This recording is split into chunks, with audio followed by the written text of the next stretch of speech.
hindi na po nakatiis si Coco Pimentel. Nakiusap na eh. Sabi niya, mahal na Pangulo, baka gusto mo naman mag-stay na lang sa Pilipinas. I-meeting mo na lang na walang katapusan ng yung mga... Ayun, sinabi ni Pimentel. Ha? Ito po. If those are his priorities, kung priority daw po ng Pangulo ang bumiyahe, wala tayong magagawa. A president who cannot deliver on his promises will pay the political price, won't he? We just have to remind him, Mr. President, you're wasting your time. Sabi po to ni Coco Pimentel, ha? Mr. President, you're wasting your time. You're wasting your time abroad. Just stay here. Hold as many meetings as you want with your cabinet. Waste of time. Bakit po waste of time?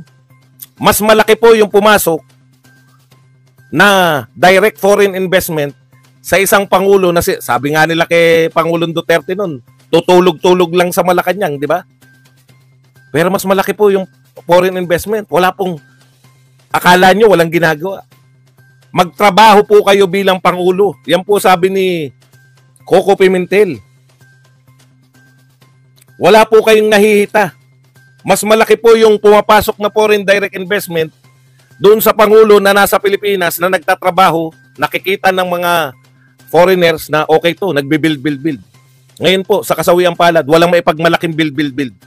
Tandang-tanda ko noon direkta, meron kagad, di ba? Meron kagad noon na pagmamalaki na nagsimula yung war on drugs, nagsimula yung build. Pagkaupo ni Pangulong Duterte.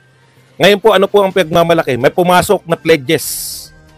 May pumasok na pledges sa ginawang pagbabiyahe ng pagbabiyahe. Pledges. 91 hindi ako marunong sa quotation. Kinukut ko lang yung si JC Punong Bayan dahil yun po ay PhD ng economics. Kaya lang dilawan yun 91% ng sinasabing investment, 91%, putang dami, ay mga pledges lamang. Ikalawa, ito po, bumabaha ngayon. Banggitin ko lang kung paano tayo inaasar ng mga to. No? Ayan. Ay, na-tweet. Grabe naman yan. Huwag mo namang galingan. Dami na namang magagalit yan. Nakakapanibago, di ba? Laging may utang yung gobyerno sa PAS. Wala akong pinapatamaan, ha? Baka may umiyak. Ano po itong sinasabi nitong Snorlax? Nakita nyo po, pati yung mga binabanata natin ngayon na mga nagtatanggol kay BBM at kay Tambaluslos. Mga pangalang hindi totoo. Snorlax, Marcos Makapili, sino pa ba yung mga yan? Ito lang, yan. JC Punong Barangay, si Jaguar Magnet. Ni walang pangalan ng tao. Akalain ba namin kung iba-ibang tao yan o kayo-kayo lang din yan? Di ba? Kasi pare-parehong palpak eh. Ipinagmamalaki po nila na si Pangulong Marcos ngayon ay nagbabayad ng utang. Tanong, proyekto ba yan? Proyekto ba yung magbayad ka ng utang? Alam niyo po ba yung pagbabayad ng utang ng Pilipinas? Ang tawag po dyan, para lang po alam natin, automatic appropriation po yan sa budget. Hindi po pinag-uusapan yan sa budget kasi automatic appropriation, nakabatas po yan. May porsyento po ng budget natin automatic ilalaan sa budget ay sa debt servicing.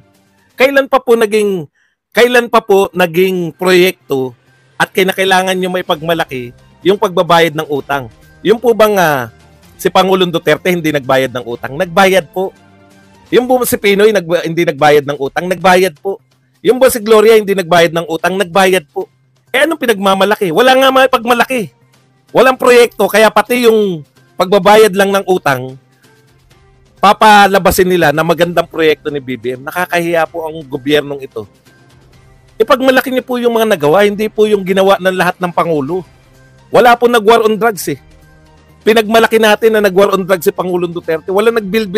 Yung ganyang karami na infrastructure, pinagmalaki natin yan. Walang nag-free education. Pinagmalaki natin yan. Walang nag-10 years sa mga, dyan sa mga passport, 10 years sa lisensya, at kung ano-ano pa. Pinagmamalaki natin yan. At kung ano-ano pa po. Build. Ang dami pong ginawa eh. Ito po, ang pinagmamalaki. Iiyak na kayo kasi nagbayad ng utang. Sino po bang presidenteng hindi nagbayad ng utang? Automatic po yan. Tawa po ako ng tawa talaga, no? Nakakaawa. Naawa po ako sa tagapagtanggol ni Pangulong Marcos at ni Martin Romualdez. Kasi wala pong maipagmalaki. Kumbaga sa atin, tayo, tao sa gobyerno o kahit sa private. Kaya lang sa gobyerno po kasi ko eh.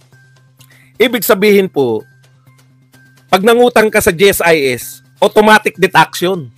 Ikaw ba pagmamalaki mo ba yun? Proyekto mo ba yun? Na ikaw ay nagbabayad ng utang? Umutang ka, natural, magbabayad ka ng utang. Automatic deduction nga po yun eh.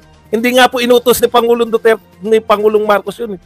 Ipapakita nila ang laki ng binabayad. Natural, lumalaki po utang natin, kaya yung automatic deduction para sa utang, mas malaki na ngayon. Dahil totoo po, lumobo po yung utang natin nung panahon ng pandemic. Bakit? Nagbigay tayo ng ayuda, na bumili tayo ng mga bakuna. Ito po ang magugulat kayo. Uutangin lang po yan. Di ba sinabi na po, halos kalahati ng budget natin, uutangin. Alam nga naman hindi ka magbayad, utang ka lang na utang, hindi ka magbabayad. Wala pong presidente ng Pilipinas na hindi nagbayad ng utang. Yan nga po yung unang puna ng mga tao kay Cory Aquino. Galing sa revolusyon, pero nagbayad pa rin siya ng mga utang. Mga engot. Hindi po nakakatuwa yun. Natural lang na utang po yan. Kaya po hindi, dahil lahat ng presidente nagbabayad ng utang. Normal po yun. Utang po yan. Lumobo po utang natin panahon ni Duterte dahil may pandemya. Dapat kinwestiyon nyo nun. Bakit tayo nangungutang? Hindi ako tatanggap Hindi ko tatanggapin tong ayuda. Ayoko ng utang. Dapat ganun sinabi nyo. Hindi ako magpapabakuna. Ayoko ng utang. O lahat po ng umaangal sa inutang ni Pangulong Duterte. Magbayad po kayo ng binakuna sa inyo. 4,000 isa at kung tatlo, 12,000. 8,000 ng bakuna ay ayuda, 2 beses, 16,000. Plus 12,000, 16,000 plus 12,000, 28,000. Bayaran nyo po. Ayaw nyo. May dahilan ng pangungutang. Nakikita ba ang mga inutang natin? Ayan po. Nakabalandra. Nagtataka po ako ngayon, no? Biglang kinu-question ngayon sa Tokis. Kinu-question ngayon sa Tokis na hindi naman totoo yung bill. Na naginip kami lahat. 101 million, 110 million na Pilipinos na naginip. Wala daw, parang gusto nilang palabasin na wala talagang bill. Lahat ito ay panaginip. Lahat na nakikita namin na walang tulay. Tuwan-tuwa ako kay Duterte dahil sa Skyway. Ang lapit na po.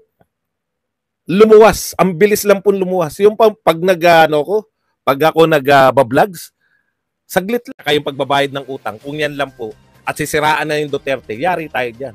O once and for all, sagutin po natin, ang paulit-ulit po nilang paninira sa mga Duterte, lalo na kay Sara, yung pong hindi pagsasalita sa West Philippine Sea. Tatanungin ko po kayo, nagkaroon po tayo ng problema sa Sibuyas. Ang taas. Walang panahon na ganyan kataas yung presyo ng sibuyas. No? Okay. Ano po ang sinabi ni Sara Duterte sa sibuyas? Wala. Kasi hindi naman siya Department of Agriculture. Di po ba? Nagkaroon po ng problema sa NAIA. Nagka-brown out, nasira yung mga ibang kagamitan, hindi nakalanding yung mga eroplano sa Pilipinas. Ano po ang sinabi ni Sara Duterte tungkol doon sa mga pangyayari? Nagsalita ba na heads must roll? Nagsalita ba si Sara Duterte? Walang sinabi. Bakit? Kasi hindi naman siya Department of Transportation. Nagkaroon po ng mga balitang smuggling. Nagkaroon po ng mga patayan, binaril po yung mga anong tawag diyan? Binaril, nakita natin lahat na nasya-shock tayo, yung binaril yung magka-live-in diyan sa Victory Liner. May sinabi po ba si Vice President Sara Duterte? Wala po. Bakit? Hindi naman kasi siya kapulisan, hindi po siya NBI. Alam niyo ibig ko sabihin? Lahat ng mga hindi involved si Sara Duterte, consistent po siya, hindi po siya nagsasalita. Bakit po? Hindi siya epal at siya po ay magalang sa mga taong concern. Kay JC Punong Barangay, well, the tables have turned. Who's showing signs of weakness now? The borrower who failed to pay or the two who settled the loan? Strong mangutang. Sabi niya, strong daw si Rodrigo Duterte. Nung natapos yung kanyang presidency, mayroon 12.79 trillion na utang.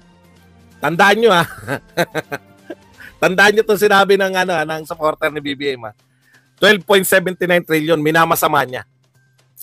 Yan po ay utang ng lahat. No? Yan po ay utang ng lahat ng presidente. Mula pa po sa tatay ni Gloria Macapagal. Nung una tayo nagkautang, kung hindi ako nagkakamali.